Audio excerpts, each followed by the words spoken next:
my integrity and patriotism has never been questioned. Hence, I have called this press conference today after much thought and with an agenda to share a sequence of events that should bring in light to facts that I believe you are unaware of, and with an intent to stand up against what I believe strongly is detrimental administration for the growth of tennis in India. With regard to the Olympic fiasco, I have attached with this statement a trail of correspondence between Rohan, myself and the AITA from the beginning of this year, which shows how we did everything to reach out to them and make sure the process was transparent from the very beginning. From the correspondence, you will clearly see how the association was sympathetic early on in their communication, promising to take the input of all the players concerned. But then, when there were 2 weeks to go till the deadline, started acting unilaterally without ever giving us a proper explanation. I'm not here to list my achievements. Rather, I'm here to detail episodes of the personal vendetta the AITA and its dictatorial rule have carried out against me over the last decade. Tennis has given me everything I am today, and by God's grace, I am able to give back a lot to my sport.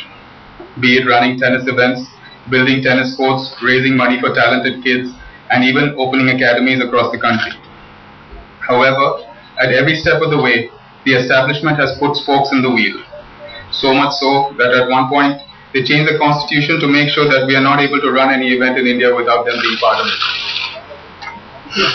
Over the years, funding for programs that I started to train elite juniors becoming champions was suddenly shunned, and multiple roadblocks were created for the kids themselves.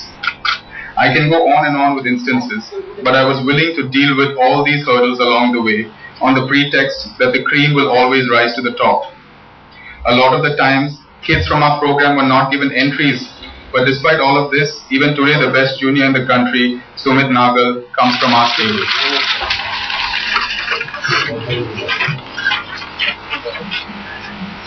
It has got to the point where nothing they do or say surprises me anymore. As far as that establishment goes, I have become thick-skinned. Tennis is in my blood, and I will continue to do what I can for the sport in the country, and if I have to prove myself from scratch again, I will. When they crossed the line and imposed this ban on us a few days ago, I could no longer continue to sit and let it pass like I did all these years. My family have spent everything they had and given everything they have to get me to where I am today. And at the twilight of my career, to face a ban from playing for the country and termed a traitor is unacceptable to me. Anil Khanna has enjoyed the rift between Leander and me as no other. He has redefined the term divide and rule, and at this year's Olympics used Leander's shoulder to fire the gun against me multiple times. Unfortunately, the media terms this a Bhupathi pays rift, and the true underbelly is left unquestioned. If I am to stand trial after what I have achieved in my sport over the last 18 years, I am willing to. But I need to know who will ask the establishment questions. Over 80% of the members of the executive committee have sat there for close to 20 years, if not more, and they are yet to produce one professional tennis player. The Krishnans, the Amritrajas, Zishan, Leander, Sania, Rohan, Somdev, Yuki, and even Sumit have not benefited from their system. Yet, they continue to hold their positions and go about their jobs in the name of Indian tennis. Over the past few days, I have got calls from the Indian tennis fraternity all over the world, sympathizing against the association's actions. Each one of them continue to have their story of challenges to tell about the AITA. The association has taken full advantage of the situation, knowing that we as players have no authority to question them or to make any stand in our defense.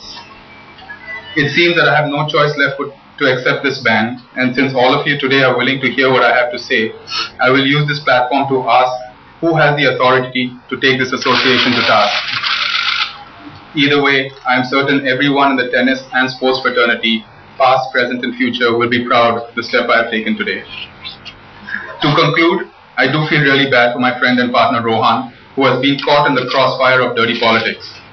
As far as I am concerned, I was always banned by the AITA. They never supported anything I did for the sport. Only when they couldn't do without me and they needed the doubles point in Davis Cup, I got the email. They continue to misuse the power they have to try and teach me a lesson only because they feel I am able to do a lot more for the sport than they do. And in the midst of this, not only did we as players suffer, but so did the sport and in turn the country. The question I ask is who is going to take them to trial and for the nation's sake, someone needs to.